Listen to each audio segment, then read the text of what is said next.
शुभ प्रभात, आदाब, नमस्कार। वक्त हो चला है भदोही जिले की खबरों का। दिन भर की फटाफट खबरों को लेकर हाजिर हूं मैं नसीर कुरैशी। खबरों की शुरुआत करते हैं इस बड़ी व अहम खबर से। सुरियामा एफसीआई गोदाम से कालाबाजारी के लिए जा रहा एक पिकअप अनाज ग्रामीणों की शिकायत पर सुरियामा नायब तहसीलदार बलवंत उपाध्याय ने पहुंचकर जब्त किया है और जब्त अनाज को सुरियामा पुलिस के हवाले कर दिया है। उधर सुरियामा एफसीआई गोदाम के एसमाई ने कालाबाजारी करने वाले पर दुर्व्यवहार किए जाने का आरोप लगाया है। जब्त किया गया अनाज कितना है, अभी इसकी जानकारी नहीं हो पाई है। कालाबाजारी को जा रहे बरामद अनाज को लेकर जांच पड़ताल की जा रही है। भदोही जंघई रेल मार्ग के रामनगर रेलवे ट्रैक पर 18 वर्षीय रंजना बिंद नामक युवती ट्रेन की चपेट में आ गई। युवती का शव ट्रेन इंजन के काऊ कौचर में फंस गया था, जहां 1.5 किलोमीटर दूर सराय कंसराय स्टेशन पर पहुंची ट्रेन के इंजन में फंसे शव को रेलवे पुलिस ने बाहर निकाला। भदोही से जंघई की ओर जा रही अर्चना एक्सप्रेस से यह हादसा हुआ है। लगभग 1.5 घंटे तक सराय कंसराय रेलवे स्टेशन पर ट्रेन खड़ी रही। युवती रामनगर गांव निवासी स्वर्गीय लालता प्रसाद बिंद की 18 वर्षीय पुत्री रंजना बिंद बताई गई है। अभी हाल में उसके पिता लालता प्रसाद बिंद की मौत हो गई थी। परिजनों के मुताबिक युवती की मानसिक हालत ठीक नहीं थी। हादसे से इलाके में सनसनी फैली हुई है। डीग ब्लॉक के भरतपुर गांव में 2 रिहायशी मढ़े में आग लग गई है, जिसमें रखा गृहस्थी का सामान जलकर खाक हो गया है। बताया जाता है कि भरतपुर गांव निवासी लेखन सरोज व कैलाश सरोज दोनों सगे भाई हैं। दोनों का रिहायशी मढ़ा अगल बगल था। परिवार के सभी सदस्य कृषि कार्य से खेत में गए हुए थे। आशंका जताई जा रही है कि चूल्हे से उठी चिंगारी के कारण मढ़े में आग लग गई। आग लगते ही पड़ोसियों में अफरा तफरी फैल गई। किसी तरह आग पर काबू पाया गया, लेकिन तब तक मढ़ा जलकर राख हो चुका था। साथ ही मढ़े में रखा गृहस्थी का सामान भी जल गया है। मढ़े में आग लगने से दोनों परिवार के लोग खुले आसमान के नीचे आ गए हैं। नगर पालिका परिषद भदोही में 142 सफाई कर्मियों की फौज है, जिसमें 92 संविदा व 50 नियमित के तौर पर सफाई कर्मी काम कर रहे हैं। बावजूद भदोही नगर पालिका क्षेत्र के अधिकतर मोहल्लों में भीषण गंदगी फैली हुई है। लगातार शिकायतें मिल रही हैं कि मोहल्लों में सफाई कर्मी नहीं पहुंच रहे हैं। नगर पालिका परिषद भदोही के ईओ जी लाल से पूछने पर उन्होंने बताया कि 92 संविदा व लगभग 50 नियमित सफाई कर्मी हैं। बताया कि ये नियमित में कुछ लोग रिटायर भी हुए हैं, लेकिन संविदा व नियमित मिलाकर 142 सफाई कर्मी की फौज मौजूद है। उन्होंने बताया कि संविदा सफाई कर्मियों को प्रतिमाह 18,000 तथा नियमित सफाई कर्मियों को लगभग 25,000 रुपया प्रतिमाह वेतन दिया जाता है। ऐसे में साफ सफाई व्यवस्था को भदोही नगर पालिका इलाके में दुरुस्त रखने के लिए 29,60,000 रुपया प्रतिमाह सफाई कर्मियों को वेतन के रूप में दिया जाता है। भारी भरकम वेतन व सफाई कर्मियों की इतनी बड़ी फौज के बावजूद भी भदोही नगर पालिका क्षेत्र के मोहल्लों की हालत बदहाल है। इसमें लापरवाही किसकी है, अब हम नगर पालिका भदोही वासियों पर छोड़ रहे हैं। उड़न दस्ता टीम ने गोपीगंज नगर के गिराई स्थित राष्ट्रीय राजमार्ग पर चेकिंग अभियान के दौरान एक लग्जरी वाहन से 3,31,000 रुपया बरामद किया है। आपको बता दें कि विधानसभा चुनाव के मद्देनजर इस तरह के चेकिंग अभियान भदोही जिले के सीमा वार्डों सहित अलग अलग स्थानों पर चलाया जा रहा है। शनिवार को गोपीगंज नगर के गिराई राष्ट्रीय राजमार्ग पर वाणिज्य कर के असिस्टेंट कमिश्नर संजय सिंह के नेतृत्व में उड़न दस्ता टीम वाहनों की चेकिंग कर रही थी, जहां एक लग्जरी वाहन से 3,31,000 रुपया बरामद किया गया है। दुर्गागंज थाना इलाके के बीरापुर गांव में गाली देने की शिकायत करने पर 2 पक्षों में मारपीट हुई है। इस मारपीट में 4 लोग घायल हुए हैं। इस संबंध में वाजिद अली ने दुर्गागंज थाने में एनसीआर दर्ज कराई है। कहा कि पड़ोस में झगड़े के बीच गाली गलौज हो रहा था। मना करने पर गब्बर, राजा, नंचू, शकील ने लाठी डंडा लेकर उसके परिवार वाले को मारने पीटने लगे। मारपीट में वाजिद, अब्बास, गुड्डू, इंदाज को चोटें आई हैं। सभी घायलों का उपचार सीएचसी सुरियामा में कराया गया है। दुर्गागंज पुलिस एनसीआर दर्ज कर मामले की जांच पड़ताल कर रही है। वाराणसी से गोपीगंज के ज्ञानपुर रोड रेलवे स्टेशन से होकर चलने वाली बुलेट ट्रेनों की कवायद रेलवे विभाग ने शुरू कर दी है। इसी को लेकर शनिवार को फ्लाईओवर निर्माण के लिए गोपीगंज के ज्ञानपुर रोड रेलवे स्टेशन का सर्वे शुरू किया गया है, जिस पर फ्लाईओवर का निर्माण होना है। फ्लाईओवर निर्माण के लिए आसपास के जमीनों का अधिग्रहण किया जाएगा। शनिवार को रेलवे विभाग के सर्वेयर राजकुमार के नेतृत्व में टीम ने रेलवे लाइन के किनारे 17 मीटर के दायरे में आने वाले मकान व जमीनों को चिन्हित करने का काम शुरू कर दिया है। दुर्गागंज थाना इलाके के मसूधी गांव में पतंग के जरिए हाई टेंशन तार की चपेट में आने से झुलसे मसूधी गांव निवासी गुड्डू के 11 वर्षीय पुत्र लवकुश की मौत हो गई है। उपचार के लिए उसे CSC भदोही से वाराणसी के लिए रेफर किया गया था, जहां से चिकित्सकों ने उसे प्रयागराज के लिए रेफर कर दिया।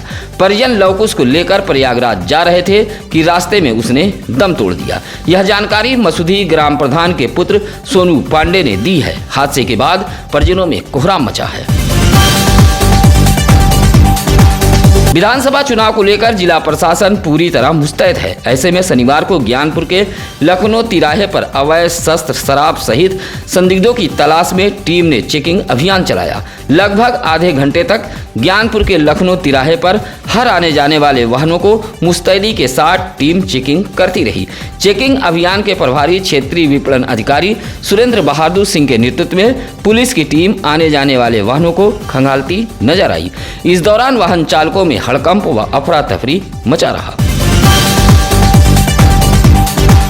अखिल भारतीय यादव महासंघ ने भदोही जिले के सपा प्रत्याशियों को अपना समर्थन दे दिया है। अब यादव महासंघ सपा के लिए वोट मांगेगा। यह जानकारी भदोही शहर के रजपुरा चौराहा स्थित हरियाव के एक प्रतिष्ठान में अखिल भारतीय यादव महासंघ के पदाधिकारियों ने प्रेस वार्ता कर जानकारी दी है। महासंघ के राष्ट्रीय महासचिव रामधर यादव पंचू ने कहा कि अखिल भारतीय यादव महासंघ ने समाजवादी पार्टी गठबंधन को समर्थन देने का फैसला लिया है। यह फैसला महासंघ के राष्ट्रीय अध्यक्ष रामजीत सिंह यादव के आदेश पर लिया गया है।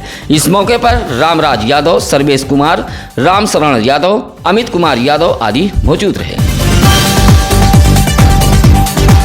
औराई कोतवाली इलाके के भदोही औराई मार्ग स्थित बमनौटी बाजार के पास सड़क किनारे खड़े खराब ट्रक की वजह से गोपीगंज के अमुआ निवासी संजीव कुमार माली नामक बाइक सवार घायल हो गया है। बमनौटी बाजार बाड़ी गांव के समीप 3 दिन से एक ट्रक खराब होकर खड़ी थी। ट्रक के अगल बगल ट्रक चालक ने पत्थर रख दिया था। इसी पत्थर से औराई से भदोही की तरफ जा रहे बाइक सवार संजीव कुमार माली टकराकर गिर गए, जिससे वह गंभीर रूप से घायल हो गए। बाजार वासियों की सूचना पर पहुंची सरकारी एम्बुलेंस ने उसे उपचार के लिए जिला अस्पताल ज्ञानपुर में भर्ती कराया। सूचना मिलते ही परिजन भी अस्पताल पहुंच गए थे। ज्ञानपुर ब्लॉक के जखांव गांव निवासी आशा कार्यकर्ती साधना पांडे ने अपने सहयोगी एक महिला पर शोषण का आरोप लगाया है। कहा कि उक्त महिला जलनवश उसके कार्य में बाधा उत्पन्न करती है। शनिवार को भदोही जिले के आला अधिकारियों को एक शिकायती पत्र देते हुए आशा कार्यकर्ती साधना पांडे ने इंसाफ की गुहार लगाई है।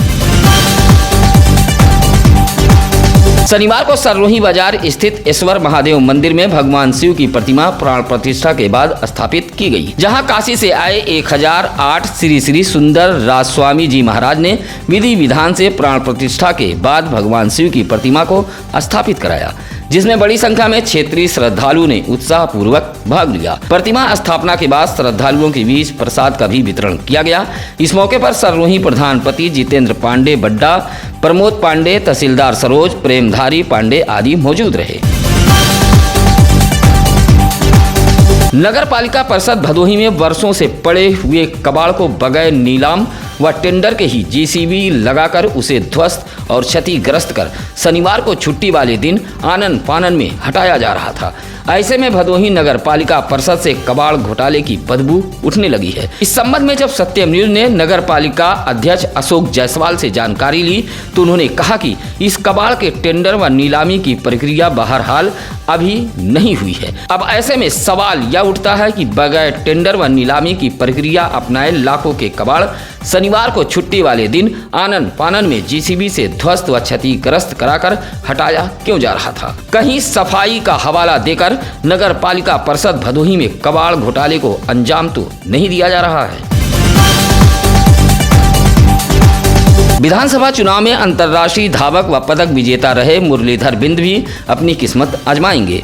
शनिवार को गोपीगंज कौलापुर स्थित एक प्रतिष्ठान में यह जानकारी देते हुए सर्व समाज जनहित पार्टी के राष्ट्रीय अध्यक्ष विभूति नारायण सिंह ने बताया कि ज्ञानपुर विधानसभा सीट से मुरलीधर बिंद को प्रत्याशी बनाया गया है। इस मौके पर प्रदोष पंडा, सिंटू शुक्ला, प्रमोद कुमार, राणा सिंह आदि मौजूद रहे। कोइरौना इलाके के मठिया नगरदा गांव में मौजूद मां संतोषी के मंदिर पर भंडारे का आयोजन किया गया, जहां दूर दराज से पहुंचे श्रद्धालुओं ने प्रसाद ग्रहण किया। मिथिलेश गिरी ने बताया कि प्रत्येक वर्ष मां संतोषी व मां दुर्गा के मंदिर पर उत्सव मनाया जाता है। इसी उत्सव के तहत शनिवार को विशाल भंडारे का आयोजन किया गया, जहां दूर दराज से भक्तगण पहुंचे थे। इस मौके पर भोलानाथ गिरी, राजेश गिरी, सुरेंद्र विश्वकर्मा आदि मौजूद रहे। वाराणसी प्रयागराज रेलखंड ज्ञानपुर रोड रेलवे स्टेशन से हड़िया के बीच चल रहे नॉन इंटरलॉकिंग कार्य के चलते 10 दिन के लिए इस रेल रूट को मेगा ब्लॉक कर दिया गया है। कुछ ट्रेनें निरस्त की गई हैं, जो कुछ का रूट बदल दिया गया है। ऐसे में गोपीगंज के ज्ञानपुर रोड रेलवे स्टेशन पर पूरी तरह सन्नाटा पसर गया है। सबसे ज़्यादा परेशानी स्टेशन पर स्टॉल लगाकर चाय पान बिस्कुट आदि की बिक्री करने वाले बिल्डरों को हो रही है। उनकी रोजी रोटी पूरी तरह छिन गई है। गुलजार रहने वाला ज्ञानपुर रोड रेलवे स्टेशन पूरी तरह वीरान हो गया है। शनिवार को भदोही जिले में 11 और संक्रमित मरीज मिले हैं, जबकि 13 मरीज स्वस्थ हुए हैं। जिन मरीजों की रिपोर्ट शनिवार को पॉजिटिव आई है, उसमें उपरौट का 15 वर्षीय किशोर, मदनपुर का 25 वर्षीय युवक, हरिपट्टी की 30 वर्षीय महिला, सुरियामा की 18 वर्षीय किशोरी, हरदुआ की 23 वर्षीय युवती, कुसापुर का 18 वर्षीय युवक, सिमरात की 58 वर्षीय महिला, अतरौरा का 28 वर्षीय युवक, चेरापुर का 16 वर्षीय किशोर, सागरपुर का 25 वर्षीय युवक, सियरहा मोड़ का 70 वर्षीय वृद्ध शामिल है। क्या आप ढूंढ रहे हैं भदोही की खबर? खबरों में देखना चाहते हैं भदोही जिले के हर गांव, शहर की खबर? तो आप अपने मोबाइल पर सर्च कीजिए सत्यम न्यूज वेब टीवी और भदोही जिले की हर खबर से रहें बाखबर। फिलहाल आइए अब जान लेते हैं आज क्या है यानी पंडित जी में। आज 13 फरवरी 1879 में स्वतंत्रता सेनानी सरोजनी नायडू का जन्म हुआ था। इसी के साथ अब नसीर कुरैशी को दीजिए इजाजत। नमस्कार, आदाब। ताज़ा खबरों के लिए सत्यम न्यूज़ को सब्सक्राइब करें।